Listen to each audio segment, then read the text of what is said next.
Justice! Justice! Justice! Justice! Relocation! Relocation! Relocation! Relocation! Relocation! Relocation! 197 दिन हो चुके हैं कश्मीरी पंडित समाज के पीएम पैकेज के तहत जो एम्प्लॉयज़ कश्मीर के अंदर तैनात थे उनको 197 दिन आज जम्मू में हो चुके हैं रिलीफ कमिश्नर ऑफिसर के अंदर।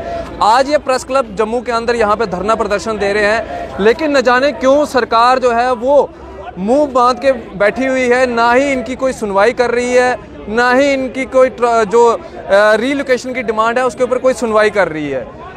बच्चियाँ यहाँ पर हैं, बेटी बचाओ बेटी पढ़ाओ का नारा लगाती है सरकार, लेकिन बेटियाँ भी सड़कों पर हैं। और इन्हीं के कुछ लोग कहते हैं कि कलम जो है वो बंदूक का मुकाबला भी कर सकती है। वो भी हमने आपको बताया था कि कलम जो है वो बंदूक का मुकाबला कैसे कर सकती है। जब बातचीत की थी तो उनसे बातचीत हो नहीं पाई थी, लेकिन इनके काज को जो है वो बखूबी छेड़ा जा रहा है।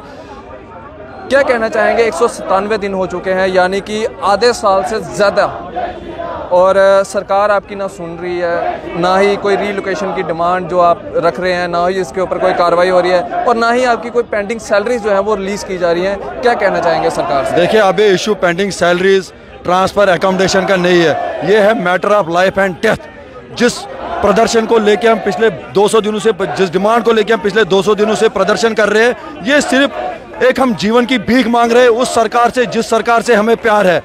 अगर ये सरकार अभी इन चीज़ों का अनदेखा करेगी, मुझे लगता है फिर अब्दुल्ला मुफ्ती और कांग्रेस सरकार और बीजेपी की सरकार में कोई अंतर नहीं है। मैं बताना चाहूँगा, जो एडमिनिस्ट्रेशन है जिसके हेड हमारे उपराज्यपाल हमारे मनोज सिन्हा जी है, हमने उनसे कई बार गुहार लगाई कि ये एक जेन्युइन डिमांड है, लेजिटिमेट डिमांड है, जिसको कि हमारे भारतीय जनता पार्टी के अध्यक्ष रविंदर रैना जी ने हमारे प्रोटेस्ट पे आके बोला कि ये लेजिटिमेट डिमांड है और हम आपके साथ है। और आनंद फानन में उन्होंने एक कमेटी का गठन किया और वो कमेटी बहुत अच्छा काम कर रही है। और वो कमेटी डॉक्टर निर्मल सिंह जी की अध्यक्षता में कुछ 2 दिन पहले एलजी साहब से भी मिले और बाकायदा उन्होंने हमारी जो सिक्योरिटी के लेके जो विषय है, क्योंकि ये एकोमोडेशन का, मैं फिर से बताऊंगा, एकोमोडेशन, ट्रांसफर और एडमिनिस्ट्रेटिव इश्यूज का मसला नहीं है जो ये सरकार समझ रही है। इस सरकार को समझना चाहिए कि ये जान बचाने का मसला है। जो ये एम्प्लॉय पिछले 12 सालों से मांग रहे थे वो एडमिनिस्ट्रेटिव इश्यूज थे, लेकिन टारगेट किलिंग के बाद ये इशू जो है ये जान बचाने का इशू बन गया है।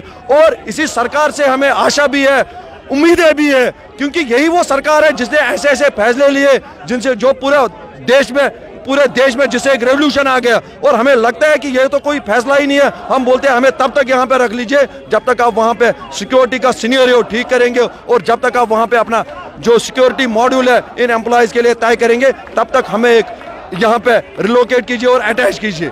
एक बहन है, इससे भी बातचीत करेंगे। बहन, क्या कहना चाहोगे? 6 महीने से ज़्यादा हो चुके हैं आपको यहाँ पे धरना प्रदर्शन करते हुए, रिलीफ कमिश्नर ऑफिसर, आज आप प्रेस क्लब में आए हैं। क्या गुहार लगाना चाहेंगे एक बार फिर उस सरकार से जो आपकी बिल्कुल नहीं सुन रही है? सर, गुहार लगाते लगाते हम लोग यहाँ पे सड़कों पे, हमारी क्या हालत है यहाँ पे, हमारी कोई सुन क्यों नहीं रहा, हमें ये नहीं समझ में आ रहा। क्या चाहती है एडमिनिस्ट्रेशन? हमारी लाशें देखना चाहती हैं वो? कैसे हमारे को टॉर्चर किया जा रहा है? 5-5 महीने हो चुके हैं, सैलरीज बंद कर दी। कैसे टॉर्चर कर रहे हैं? हमारे पेरेंट्स घर में हैं, बूढ़े माँ बाप हैं, कैसे उनकी दवा दारू चलेगी? मुझे बताइए कोई। कैसे हम लोग अपने बच्चों को, छोटे छोटे बच्चे आए हैं यहाँ पे, इस टाइम पे भी सर्दी हो गर्मी हो सड़कों पे बैठे हैं। क्या इतना भी एहसास नहीं है?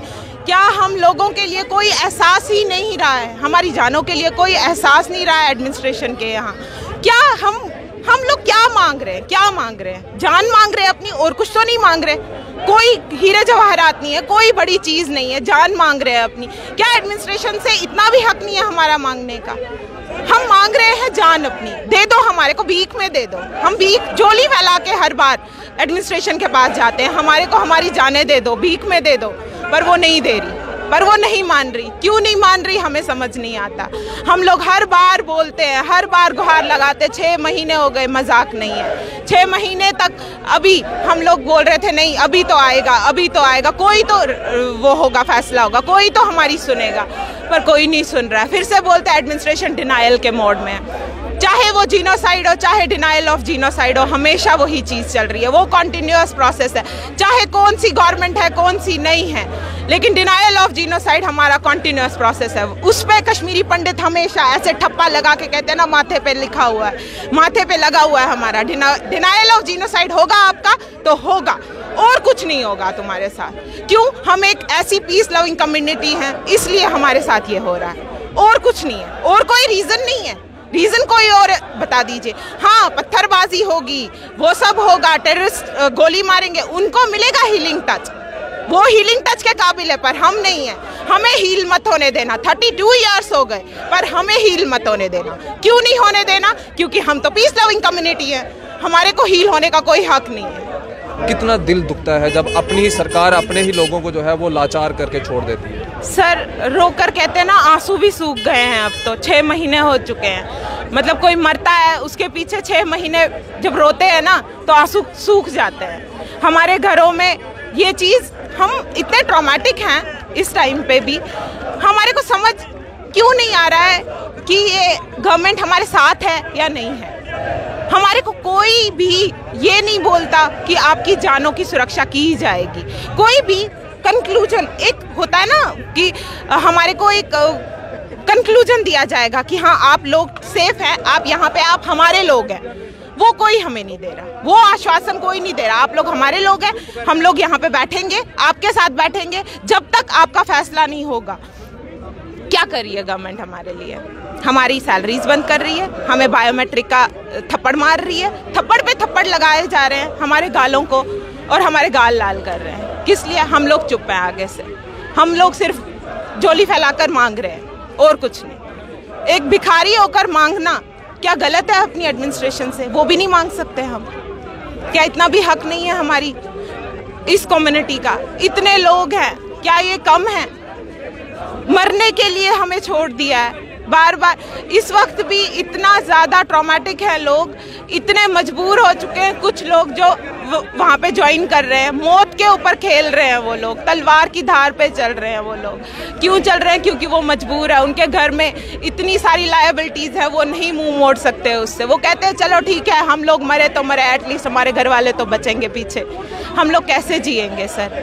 हम लोग कैसे जिएंगे ऐसे? इस गवर्नमेंट से इतनी उम्मीदें थी, इतनी हमें लगा था फाइनली शायद कोई आ गया, कोई मसीहा आ गया। मोदी जी से आज भी है हमें अभी भी 6 महीने होकर भी उन्हीं पे विश्वास है कि वो हमारी गुहार सुनेंगे, पर वो पता नहीं क्यों नहीं सुन रहे, कहाँ बिजी हैं वो नहीं मुझे पता, पर हाँ वो हमारी गुहार ज़रूर सुनेंगे, शायद सुनेंगे, ज़रूर सुनेंगे।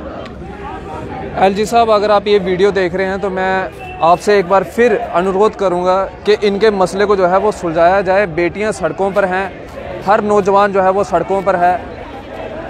ये अपने ही लोग हैं, देशप्रस्त लोग हैं। इन लोगों को आपके एक सहारे की ज़रूरत है। कहते हैं ना, तिनके को सहारे की ज़रूरत होती है, डूबते हुए तिनके को। तो ये वो डूबते हुए तिनके हैं जिनको आपके सहारे की ज़रूरत है। ली निकल गई, भाई दूज निकल गया, करवा चौथ निकल गया। पहली बार ऐसा इतिहास में लिखा गया होगा कि काली दिवाली आप लोगों ने मनाई होगी, और पूरे जम्मू के अंदर जो है ये काली दिवाली मनाई गई होगी। एक तरफ आप हैं पीएम पैकेज के तहत, एक तरफ नॉन पीएम पैकेज के तहत रिजर्व कैटेगरी के एम्प्लॉयज़ हैं। दोनों धरना प्रदर्शन कर रहे हैं। वो ट्रांसफ़र पॉलिसी की मांग कर रहे हैं, आप रीलोकेशन की मांग कर रहे हैं। लेकिन क्या लगता है कि सरकार क्यों नहीं आपकी सुन रही है? कमेटियों का गठन भी किया गया, लेकिन ज़मीनी सतह पे, ग्राउंड लेवल पे देखा जाए तो कमेटियों ने अभी तक कोई रिपोर्ट जो है वो ऑन एयर नहीं की है, ना ही किसी मीडिया प्लेटफॉर्म पे जो है वो रिपोर्ट दर्ज की है।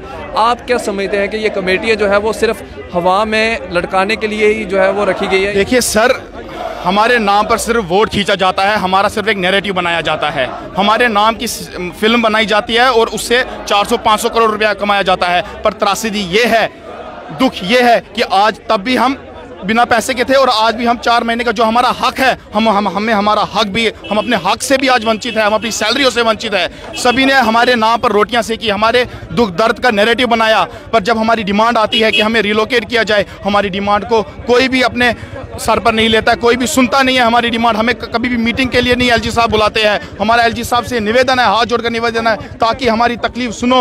उस जगह पर हमारा नरसंहार हुआ है, उस जगह पर 32 साल के बाद भी आज भी हमारा नरसंहार हो रहा है। कृपया हमारी तकलीफों को सुनो। अगर ये रिहैबिलिटेशन पॉलिसी होती, ये विस्थापन की पॉलिसी होती, तो शायद से हमारा पूरा परिवार हमारे साथ होता। आज एक माँ अपने बेटे को अलग कर कर कश्मीर भेजती है सिर्फ एक एम्प्लॉयमेंट के लिए, तो क्या ये रिहैबिलिटेशन पॉलिसी हो गई? मैं पूछता हूँ इस सरकार से, इसने क्या सोच कर ये रिहैबिलिटेशन पॉलिसी बनाई? इस रिहैबिलिटेशन पॉलिसी की वजह से एक माँ अपने बेटे से अलग हो गई है। आज इस रिहैबिलिटेशन की पॉलिसी की वजह से एक बीवी अपने पति से आज एक अलग हो गई है। एक दुख है, एक दर्द है इस कम्युनिटी के अंदर कि ये त्रासदी दोबारा हम ना झेले। हमें कृपा करके जम्मू में रिलोकेट किया जाए, हमारी सैलरीज को निकाला जाए। हमें अभी जम्मू में अभी के हालात कश्मीर के जैसे हैं, हमें कृपा कर रिलोकेट किया जाए। जैसा कि कल आर्मी के एक मेजर ने भी कहा कि 300 टेररिस्ट वहां पर एक्टिव है। आप समझिए, 300 टेररिस्ट आज भी वहां एक्टिव है। वो 300 टेररिस्ट हम किसके लिए एक्टिव है? वो 300 टेररिस्ट हमको न्यूट्रलाइज करने के लिए एक्टिव है। मेरा एलजी साहब से ये निवेदन है, आप पहले उन 300 टेररिस्टों को मारो, अब उन 300 टेररिस्टों को न्यूट्रलाइज करो, उसके बाद अब हमें वहां पर विस्थापित करो, हमारी पूरी कम्युनिटी को वहां पर विस्थापित करो, फिर हम वहां पर खुशी खुशी जाएंगे। बिल्कुल सही कहा है, बयानबाजियां तो होती हैं, लेकिन ज़मीनी सत्ता पे काम करना कमेटियों का काम है। लेकिन न जाने क्यों अभी तक जो है वो कमेटियां जो हैं उनकी रिपोर्टें जो है वो अभी तक सबमिट नहीं हुई है। हाँ, एक उम्मीद है अभी भी कि एलजी साहब इनकी सुनेंगे। और एलजी साहब अगर ये वीडियो देख रहे हैं तो मैं उनको एक चीज़ कहूँगा, एलजी साहब ये आप ही के लोग हैं, देशप्रस्त लोग हैं, इनकी सुने, इनकी जेन्युइन डिमांड्स को जो है वो पूरा करें। और जो इनकी पेंडिंग सैलरीज है उनके बारे में कृपया करके सोचें, क्योंकि हर किसी के घर में मरीज़ है, दवाइयों का, दवाई दारू का जो है वो खर्चा करना होता है। तो इनकी सैलरी जो है वो बीते 4-4, 5-5 महीने हो चुके हैं, तब से इनकी सैलरीज जो है वो बंद है। फिलहाल आप इसी तरह से बने रहे जेके मीडिया के साथ। मुझे और मेरे कैमरा पर्सन अश्विनी कुमार को दीजिए इजाज़त। नमस्कार।